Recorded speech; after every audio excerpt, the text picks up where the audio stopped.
দুর্গা পূজা উপলক্ষে ভারতে যাচ্ছে 3,000 টন ইলিশ। মানে এটা কি শুনলাম? এটার জন্য কি দেশ স্বাধীন করছি? ছাত্র আন্দোলন কইরা হাজার হাজার মানুষের প্রাণ কি এই জন্য দিছে?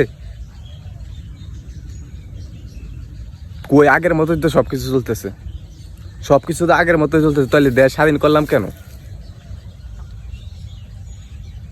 ওই দেশে ভারতে খুনি বসে আছে, আর আমরা খুনির দেশেই 3,000 টন ইলিশ পাঠাতেছি। এটা আবার দুর্গা পূজা উপলক্ষে। কেন? আমাদের দেশ কি হিন্দু দেশ? আমরা মুসলমান দেশ, মুসলিম কান্ট্রি। তাহলে কেন ভারতে কেন 3,000 টন এরপর দুর্গা পূজা উপলক্ষে যাইব?